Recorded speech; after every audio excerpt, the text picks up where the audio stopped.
in front of me is OUKITEL OKT1, and today I would like to show you how you can manage vibration settings on this device.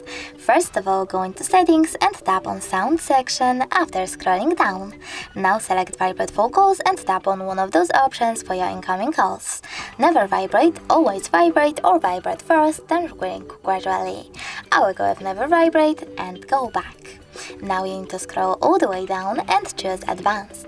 Then scroll down again and click on the switchers next to charging sounds and vibrations and touch vibration to turn them on or off.